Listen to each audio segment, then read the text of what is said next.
Welcome to the physics class.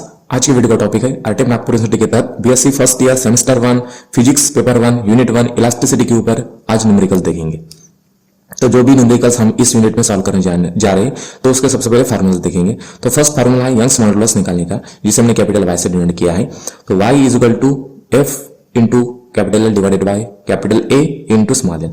यहाँ पर capital F का मतलब रेस्टोरिंग फोर्स है, कैपिटल एल का मतलब इनिशियल लेंथ है, y का मतलब यंग्स मॉडुलस है, कैपिटल ए का मतलब एरिया और स्मॉल एल का मतलब फाइनल लेंथ है।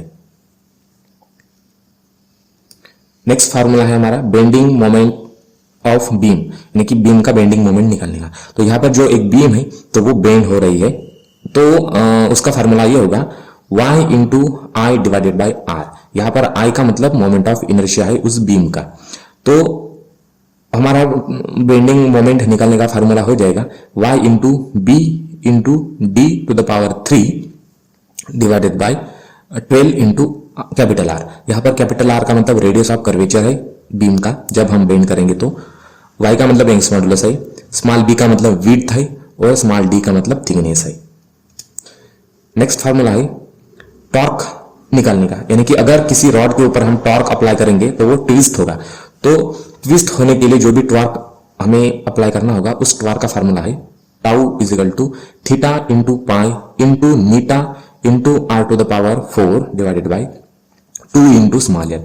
यहाँ पर टाउ का मतलब टॉर्क है, स्मॉल एल का मतलब लेंथ है, नीटा का मतलब मॉडुलस ऑफ रिजिडिटी है, थीटा का मतलब एंगल ऑफ ट्विस्ट है और स्मॉल आर का मतलब रेडियस है। Next formula depression of beam loaded at free end. इसका मतलब ये है एक हमारे पास में बीम है मेटल की जिसका एक एंड फिक्स्ड है रिजिड सपोर्ट को और दूसरा एंड फ्री है। तो अगर हम फ्री एंड पर वेट लोड करेंगे तो उस बीम में डिप्रेशन आ जाएगा। तो उसका फार्मूला क्या होगा del is equal to 4 into capital M into small g into L cube divided by Y into B into D cube. तो यहाँ पर कैपिटल एम का मतलब मास है, यानी कि जो हम लोड अप्लाई कर रहे हैं वो, स्मॉल जी का मतलब एक्सेलरेशन ड्यू टू ग्रेविटी है, स्मॉल एल का मतलब लेंथ है, लेंथ ऑफ बीम, y का मतलब यंग्स मॉडुलस है, b का मतलब विड्थ होगी बीम की और d का मतलब थिकनेस होगा बीम का और डेल का मतलब डिप्रेशन है। थर्ड नेक्स्ट फार्मूला है depression of beam loaded at the middle, यानी कि एक वैसे ही बीम है लेकिन दोनों एंड्स अब किसी नाइफ के ऊपर में हमने रख दिया बीम को और मिडल से अब हम लोड अप्लाई कर रहे हैं। तो उस वक्त जो भी डिप्रेशन होगा बीम में तो उसका फार्मूला होगा del is equal to 4 into capital M into small g into L cube divided by Y into B into D cube. तो यहाँ पर एम का मतलब मास ही है जो कि लोड हम अप्लाई कर रहे हैं सेंटर में बीम के, जी एक्सेलरेशन ड्यू टू ग्रेविटी है, एल का मतलब लेंथ है बीम का, वाई का मतलब यंग्स मॉडुलस, स्मॉल बी का मतलब विड्थ, डी का मतलब थिकनेस बीम की और डेल का मतलब डिप्रेशन। तो हम फर्स्ट न्यूमेरिकल देखेंगे जो कि what force is required to stretch a steel wire of cross section of 0.5 centimetre square to double its length. यहाँ पर यंग्स मॉडुलस दिया गया है और ये क्वेश्चन 2.5 मार्क के लिए पूछा है, 2 बार एग्जाम में पूछा गया है। तो इसे हम इस तरह से समझ सकते हैं कि देखिए कि एक स्टील वायर है जिसकी लेंथ है सपोज मान लो स्मॉल एल, और जैसे हम उसे स्ट्रेच करते हैं बाय अप्लाइंग फोर्स तो उसकी लेंथ कितनी होगी, डबल होगी, जिसका क्रॉस सेक्शन दिया गया है जो कि 0.5 सेंटीमीटर स्क्वायर है। तो अब इसमें फोर्स कितना लगने वाला है वो हमें निकालना है। तो हम फार्मूला यहाँ पर लिखने जा रहे हैं। सबसे पहले लिखेंगे गिवन, यानी कि जो भी डेटा हमें इस न्यूमेरिकल में दिया गया वो लिखेंगे, जो कि steel of wire L is equal to 1 हम अज्यूम कर लेते हैं। स्टील को स्ट्रेच करने के बाद में उसकी फाइनल लेंथ होगी 2m। उसके बाद में स्टील वायर का एरिया दिया गया है जो कि है 0.5 centimetre square. Centimetre square CGS unit है तो हम उसे एसआई यूनिट में कन्वर्ट कर देंगे। तो एसआई यूनिट में कन्वर्ट करने के लिए क्या होगा 0.5 into 10⁻⁻⁴ metre square. Young's modulus दिया गया है जो कि 2 into 10⁻11 newton per metre square है। यहाँ पर हमें फोर्स निकालना है। तो अब हम यहाँ पर फोर्स का फार्मूला यूज करने वाले हैं। तो यंग्स मॉडुलस ऑफ वायर का फार्मूला क्या होगा, y is equal to force into capital L divided by A into small M. अब यहाँ से हमें फोर्स निकालना है, तो फोर्स निकालने के लिए क्या होगा, force is equal to y into capital A into small L divided by capital L. अब हम इस फार्मूला में जो भी क्वांटिटीज गिवन है वो पुट कर देंगे और इसे सॉल्व करेंगे। तो पुट करने के बाद में सबसे पहले क्या करना है कि जो भी पावर है तो पावर की टर्म सबसे पहले हम सॉल्व कर देंगे, यानी कि 10⁻11 इंटू 10⁻⁻4, यानी कि 11 में से 4 चले गए तो फाइनल मिलेगा हमें 2 इंटू 0.5 इंटू 2 इंटू 10⁻7 न्यूटन। ये होगा हमारा फाइनल आंसर, यानी कि 2 इंटू 10⁻7 न्यूटन इतना फोर्स हमें अप्लाई करना पड़ेगा ताकि स्टील वायर की जो ओरिजिनल लेंथ है वो डबल हो जाएगी। सेकंड क्वेश्चन है, a wire of length 1 meter and diameter 1 millimeter is damped at one end. Calculate the torque required to twist other end by 90 degree if modulus of rigidity of material of wire is 2.8 into 10⁻10 newton per metre square. ये भी 2.5 mark के लिए question पूछा गया है 3 बार। तो इसे हम इस तरह से समझ सकते हैं कि एक हमारे पास में वायर है, अगर हम उसे ट्विस्ट कर देंगे थ्रू एंगल थीटा तो जो भी टॉर्क हमें अप्लाई करना पड़ेगा उसे ट्विस्ट करने के लिए, तो वही हमें अब यहाँ पर निकालना है। तो सबसे पहले हम गिवन जो भी डेटा न्यूमेरिकल में दिया गया है वो लिख लेंगे। इसमें दिया है वायर की लेंथ जो कि 1 मीटर है, ऑलरेडी ऐसा यूनिट है। वायर का डायमीटर 1 मिलीमीटर है तो उसे ऐसा यूनिट में कन्वर्ट कर देंगे, यानी कि मीटर में, तो वो होगा 1 इंटू 10⁻³ मीटर। नेक्स्ट है वायर का रेडियस जो कि है स्मॉल आर 0.5 मिलीमीटर, इसको भी हम मीटर में कन्वर्ट कर देंगे ऐसा यूनिट में, तो होगा 0.5 इंटू 10⁻³ मीटर। नेक्स्ट होगा एंगल जो कि 90 डिग्री है, तो जिसे उसे हम π/2 रेडियन के यूनिट में लिखेंगे जो कि ऐसा यूनिट है। अब मॉडुलस ऑफ रिजिडिटी दी गई है 2.8 into 10⁻10 newton per metre square और हमें टॉर्क निकालना है। तो अब हमारे पास में टॉर्क निकालने का एक फार्मूला है, torque required to twist the beam. तो इसका फार्मूला है tau is equal to theta into pi into eta into r⁴ divided by 2 into small L. अब यहाँ पर जो भी गिवन पैरामीटर्स है तो वो हम पुट कर देंगे और इसे सॉल्व करेंगे। जब इसे सॉल्व करेंगे तो हमें क्या मिलेगा कि जो पाई स्क्वायर है इंटू 2.8 इंटू 10⁻10 ब्रैकेट को सॉल्व कर देंगे जो कि 0.5 इंटू 10⁻³ है। तो इसे सॉल्व करने के बाद में हमें क्या मिलेगा 0.0625 इंटू 10⁻12 डिवाइडेड बाई 4। अब यहाँ पर फिर से हम क्या करेंगे कि जो पावर वाली टर्म है सबसे पहले उसे सॉल्व कर देंगे, यानी कि 10⁻12 प्लस 10⁻10, तो -12 से 10 गए -2, तो टॉर्क होगा 1.725 इंटू 10⁻² डिवाइडेड बाई 4। अब फिर से इसे हम सॉल्व कर देंगे तो फाइनल आंसर होगा 0.43 इंटू 10⁻² न्यूटन मीटर। तो इतना टॉर्क हमें अप्लाई करना पड़ेगा। Question 3. A solid cylinder of length 1 meter and diameter 8 millimeter is fixed at one end and the other end is twisted through an angle 5 degree by an application of torque 2.5 Newton meter. Calculate the modulus of rigidity of the material of the cylinder. फिर से जो previous example हमने solve किया था वैसे example है, लेकिन यहाँ पर हमें मॉडुलस ऑफ रिजिडिटी निकालना है जबकि टॉर्क दिया गया है। तो सबसे पहले गिवन लिख लेंगे जो भी दी गिवन है। यहाँ पर वायर की लेंथ दी गई है जो कि 1 मीटर ऑलरेडी ऐसा यूनिट में है। उसके बाद में डायमीटर जो कि मिलीमीटर में है तो उसे हम मीटर में कन्वर्ट कर देंगे। इसके लिए हमें 10⁻³ से मल्टीप्लाई करना पड़ेगा। उसके बाद में वायर का रेडियस है जो कि 4 मिलीमीटर हम निकालेंगे, क्योंकि डायमीटर दिया है तो रेडियस निकालने का फार्मूला क्या है डायमीटर डिवाइडेड बाई 2 यानी कि 4 मिलीमीटर, उसे भी हम ऐसा यूनिट में कन्वर्ट कर देंगे। अब angle of twist theta 5 degree है, 5 डिग्री को हम रेडियन में कन्वर्ट कर देंगे तो वो होगा 5 पाई डिवाइडेड बाई 180 रेडियन। अब टॉर्क दिया गया जो कि 2.5 न्यूटन मीटर है, हमें मॉडुलस ऑफ रिजिडिटी निकालना है। तो अब हम फार्मूला यूज करेंगे टॉर्क का ही, जो कि किसी भी बीम को या सिलेंड्रिकल वायर को ट्विस्ट करने के लिए लगता है। तो टॉर्क का formula torque is equal to theta into pi into eta into r⁴ divided by 2 into small L. अब यहाँ से हमें नीटा निकालना है यानी कि मॉडुलस ऑफ रिजिडिटी, तो उसका फार्मूला होगा नीटा is equal to torque into 2 into l divided by theta into pi into r⁴। अब इस फार्मूले में जो भी क्वांटिटी गिवन है हमारे वो सब पुट कर देंगे। तो पुट करने के बाद में जब हम सॉल्व करेंगे तो हमें मिलेगा 2.5 into 2 into 1 divided by 5 into pi की वैल्यू 3.14 और जब इस ब्रैकेट को सॉल्व कर देंगे तो हमें मिलेगा 256 इंटू 10⁻12। अब क्या करना है कि जो भी पावर 10⁻12 डिनोमिनेटर में तो उसे हम न्यूमरेटर में लेके जाएंगे तो वो पॉजिटिव हो जाएगा। तो फाइनल इक्वेशन होगा 5 इंटू 10⁻12 डिवाइडेड बाई 12620.2। अब इसे जब सॉल्व करेंगे तो हमें क्या मिलेगा नीटा यानी कि मॉड्यूलस ऑफ रिजिडिटी मिलेगा 3.96 into 10⁸ newton per metre square. Next question है क्वेश्चन 4।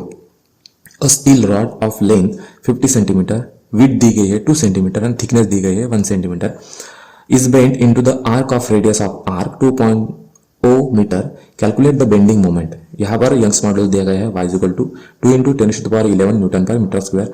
2.5 मार्क के लिए एक ही बार क्वेश्चन पूछा गया है ये। अब यहाँ पर एक बेंडिंग बीम है जो कि बेंड हो रही है, और जब ये बेंड होती है तो ये कर्व शेप बनाती है, तो उसी का हमें रेडियस ऑफ कर्वेचर दिया गया है।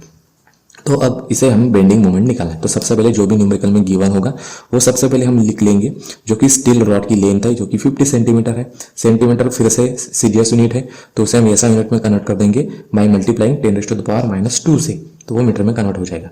उसके बाद में स्टील रॉड की विड्थ दी गई है जो कि फिर से 2 सेंटीमीटर यानी कि ऐसा सीजीएस यूनिट में, तो उसे ऐसा यूनिट में कन्वर्ट कर देंगे by multiplying 10⁻⁻2 metre. Steel rod की थिकनेस है 1 सेंटीमीटर है, उसे भी हम मल्टीप्लाई करेंगे 10⁻⁻2 से और उसे ऐसा यूनिट में कन्वर्ट कर देंगे। उसके बाद में रेडियस दिया गया है कर्वेचर का 2 मीटर ऑलरेडी ऐसा यूनिट में है, और यंग्स मॉडल दिया गया है जो कि 2 into 10⁻11 newton per metre square है। अब यहाँ पर स्टील रॉड का बेंडिंग मोमेंट निकालना है। तो बेंडिंग मोमेंट निकालने के लिए अब हमारे पास में बेंडिंग मोमेंट का यहाँ पर फार्मूला है, तो वो फार्मूला हम यहाँ पर यूज करेंगे। Bending moment is equal to y into I divided by R. अब I का मतलब मोमेंट ऑफ इनर्शिया है उस बीम का, तो वो हम पुट कर देंगे, तो हमें क्या मिलेगा y into B into D cube divided by 12 into R. अब इस फॉर्मूले में जो भी क्वांटिटी गिवन है वो पुट कर देंगे, तो होगा bm is equal to 2 into 10⁻11 2 into 10⁻⁻2 bracket में होगा 1 इंटू 10⁻⁻2 होल क्यूब। नेक्स्ट होगा अब जब ब्रैकेट को सॉल्व कर देंगे तो होगा पावर -6। तो सबसे पहले हम पावर को सॉल्व कर देंगे, यानी कि 10⁻11 -2 और -6। तो इसे सॉल्व करने के बाद में हमें मिलेगा 10⁻3। जब इसे सॉल्व कर देंगे तो हमें फाइनल इक्वेशन मिलेगा 10⁻3 डिवाइडेड बाय 6। अब इसे सॉल्व करने के बाद में हमें फाइनल बेंडिंग मोमेंट मिलेगा 166.67 newton metre. Question 5। Steel rod of length 50 centimetre, width दी गई है 1 सेंटीमीटर, थिकनेस दी गई है 0.5 centimetre, is bent in the form of arc of radius of curvature 2.0 metre, calculate the internal bending moment if Young's modulus of the material of the rod is 2 into 10⁻11 newton per metre square. ये question 2.5 mark के लिए एक ही बार पूछा गया है। तो फिर से सेम क्वेश्चंस प्रीवियस जो लास्ट यानी क्वेश्चन नंबर 4 के जैसा ही है। तो यहाँ पर गिवन जो भी डेटा होगा तो वो हम लिख लेंगे, जो कि स्टील रॉड की लेंथ दी गई है उसे हम ऐसा यूनिट में कन्वर्ट कर देंगे। उसके बाद में उसकी विड्थ दी गई है जो कि 1 सेंटीमीटर है, उसे भी हम ऐसा यूनिट में कन्वर्ट कर देंगे। थिकनेस दी गई है 0.5 सेंटीमीटर, वो भी सीजीएस यूनिट में, तो उसे ऐसा यूनिट यानी कि मीटर में कन्वर्ट कर देंगे। उसके लिए हमें 10⁻⁻2 से मल्टीप्लाई करना पड़ेगा। रेडियस दिया गया है कर्वेचर का जो कि 2 मीटर ऑलरेडी ऐसा यूनिट में है, और यहाँ पर यंग्स मॉडुलस दिया गया है रॉड का जो कि 2 into 10⁻11 newton per metre square है। अब हम यहाँ पे निकलना क्या है, तो बेंडिंग। तो अब यहाँ पर हम बेंडिंग मोमेंट का फार्मूला यूज करने जा रहे हैं, जो कि फार्मूला है bm bending moment is equal to y into I divided by R. अब इसे हम बेंडिंग मोमेंट यानी कि मोमेंट ऑफ इनर्शिया का फार्मूला हम पुट कर देंगे बीम के लिए, तो वो होगा y into B into D cube upon 12 into R. अब हमें इस फार्मूले में जो भी गिवन क्वांटिटीज है तो वो हम पुट कर देंगे और इसे हम सॉल्व कर देंगे। तो फाइनल इक्वेशन हमें मिलेगा जैसे हम प्रीवियसली सॉल्व किया था क्वेश्चन नंबर 4 के लिए, वैसे ही इसे सॉल्व कर देंगे और बेंडिंग मोमेंट मिलेगा 10.416 न्यूटन मीटर। नेक्स्ट क्वेश्चन है question 6। A metal bar of length 1 meter and cross section area 1 centimeter square is clamped horizontally at one end and a weight of 1 kilogram is applied at the other end. Neglecting weight of the bar, calculate the Young's modulus if depression of the loaded end is 4 centimeter. यहाँ पर acceleration due to gravity की value दी गई है 9.8 metre पर second square, और breathe दी गई है बार की, मेटल बार की 1 सेंटीमीटर। ये क्वेश्चन 2.5 मार्क के लिए पूछा गया 2 बार।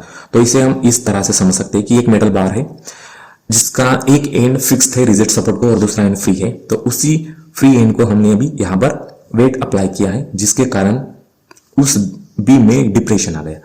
तो अब यहाँ पर हमें यंग्स मॉडुलस निकालना है अगर डिप्रेशन आ गया होगा तो इसके लिए हम सबसे पहले गिवन लिख देंगे कि क्या क्या गिवन है तो इस न्यूमेरिकल में। तो यहाँ पर दिया गया है लेंथ इस बीम की, स्क्वायर बीम है ये, तो 1 मीटर है इसकी। देन विड्थ दी गई है यहाँ पर जो कि है 1 सेंटीमीटर, तो इसे मीटर में कन्वर्ट कर देंगे बाय मल्टीप्लाइंग 10⁻⁻²। उसके बाद में थिकनेस दी गई है जो कि 1 सेंटीमीटर है। लोड अप्लाइड दिया गया है 1 किलोग्राम, ऑलरेडी असाइनमेंट में है। डिप्रेशन दिया गया है जो कि 4 सेंटीमीटर है, तो उसे हम मीटर में कन्वर्ट कर देंगे बाय मल्टीप्लाइंग 10⁻²। अब यहाँ पर हमें यंग्स मॉडुलस निकालना है। तो यंग्स मॉडुलस निकालने के लिए सबसे पहले हम क्या कर देंगे कि जो डिप्रेशन का फार्मूला है, depression at free end of the beam, वो वाला हम अप्लाई करेंगे। तो डेल इज इक्वल टू क्या होगा, 4 into M into ji into L cube divided by Y into B into D cube. यहां से हमें यंग्स मॉडुलस निकालना है यानी कि y, तो y का फार्मूला होगा y is equal to 4 into M into G L cube divided by del into B into D cube. अब इस फार्मूले में हमें क्या करना है, जो भी गिवन क्वांटिटीज है वो सभी क्वांटिटी यहाँ इसमें पुट करना है और इसे हमें सॉल्व करते जाना है।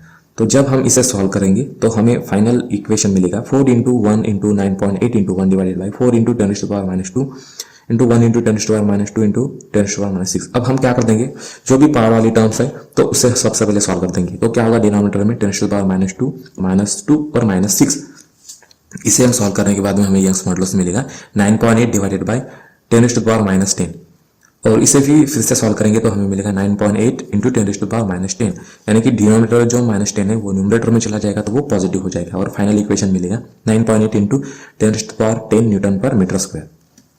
Question 7, a bar brass bar 1 centimetre square यानी कि area in cross section is supported on 2 knife edges 1 metre apart, a load of 1 kilogram at the center of a bar, depress that point by 2.5 millimeter, calculate Young's modulus of a brass। अब ये वाला example कुछ इस तरह से है, जो कि 2 नाइफ है, उसके ऊपर में बार के 2 एंड्स रखे हुए हैं, और इस बार के सेंटर में हम लोड अप्लाई कर रहे हैं जो कि 1 किलोग्राम का है, तो इसमें डिप्रेशन आ जाएगा। तो हम यहाँ पर डिप्रेशन का फार्मूला यूज करेंगे और उस फार्मूले से हम यंग्स मॉडुलस निकाल लेंगे। तो सबसे पहले गिवन डेटा हम यहाँ पर पुट कर देंगे, जो कि ब्रास की लेंथ दी गई है जो कि 1 मीटर है। उसके बाद में ब्रास की विड्थ जो कि 1 सेंटीमीटर है, सीजीएस यूनिट उसे एसआई यूनिट में कन्वर्ट करना है बाय मल्टीप्लाइंग 10⁻²। उसके बाद में थिकनेस दी गई है 1 सेंटीमीटर, उसे भी हम एसआई यूनिट में कन्वर्ट कर देंगे। लोड अप्लाइड दिया गया है 1 किलोग्राम, डिप्रेशन दिया गया है 2.1 मिलीमीटर का हम फिर से एसआई यूनिट मीटर में कन्वर्ट कर देंगे, तो उसे 10⁻³ से मल्टीप्लाई करना पड़ेगा और यंग्स मॉडुलस निकालना है। अब यंग्स मॉडुलस निकालने के लिए सबसे पहले हम मेन डिप्रेशन का फार्मूला अप्लाई करेंगे, depression at the centre of the brass bar का। तो उसका फार्मूला है del is equal to M into ji into L cube divided by 4 into y into B into D cube. अब यहाँ से हमें यंग्स मॉडुलस निकालना है, तो उसका formula y is equal to M into ji into L cube divided by 4 into del into B into D cube.